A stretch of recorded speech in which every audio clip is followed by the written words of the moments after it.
Is surveillance by the NSA and others stifling innovation? Welcome to the Wall Street Journal. I'm Simon Constable, and we got social media entrepreneur and tech entrepreneur Randi Zuckerberg here.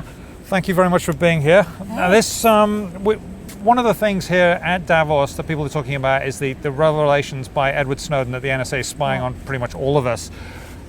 You've said that might stifle innovation. What do you mean by that? Because it's a little more subtle than perhaps it might first seem. Sure, well, I think a lot of these companies, first of all, they're free. So really the only thing that they have is their users' trust. It's very easy, especially... You're talking about Facebook, your brother's company, Facebook. I'm talking about the big social media companies, but even more so, I'm talking about the tiny startups that don't have that critical mass yet and just rely on users trusting putting their data into these little startups. If people are already mistrusting these companies from the beginning, how do they stand any kind of a competitive advantage in this world? And really, how can we foster a spirit and climate of innovation? Youth has always mistrusted their parents' generation. That seems to be the truth going back a long, long time. Is this any different from that? I mean, will just another innovative way that neither you or I or even your brother can think of, and they'll just innovate that way and it won't be in this very public way? I think the wonderful thing about entrepreneurs is they're always a step ahead of the challenges. So I do think we're going to see is a new crop of innovative solutions to this. But I do think it's not a completely black and white answer. On some perspectives, talking to you as a mother, there's parts of me that actually feel a sense of comfort knowing that the government is watching out over potential child predators online, acts of terrorism. So I can talk to you as both a technologist and as just someone living in the society with children. Now, the NSA doing the spying is what the NSA does. They're a spy agency. We would expect nothing less than be doing that. And you're mentioning that the trust is with the small companies.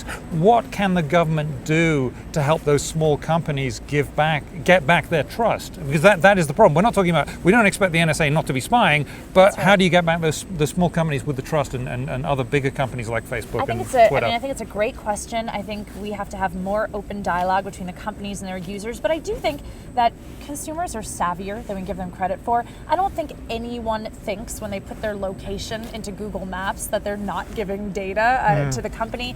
Likewise, when you're doing online banking, I think everyone understands there's a potential risk of that data leaking, like we saw with Target and the 40 million credit card breach that they saw.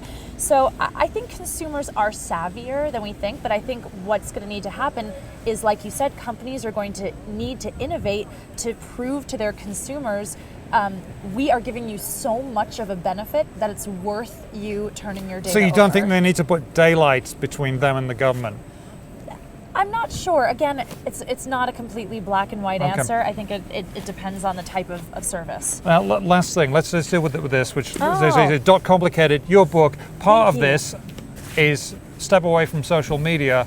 I bet your brother's got you on a dartboard throwing darts at your face. Seems a bit ironic, right? So Zuckerberg. That's actually not what you mean when you say step away from it. You just mean like leave it behind occasionally. What I mean is really, let's be a little more mindful about the role technology is playing in our lives. You see so many times you can barely have a one-on-one conversation with someone now without them constantly being distracted. Text messaging, it's almost we've like... managed. That's we've managed right, just absolutely that's because fine. we're on camera. I have to be on my best behavior right now. Okay, good. But, we need to be more mindful to make sure that we own our devices, not technology owning us. I like that. Own yourself, not letting your technology own it. Thank you very much, Randi.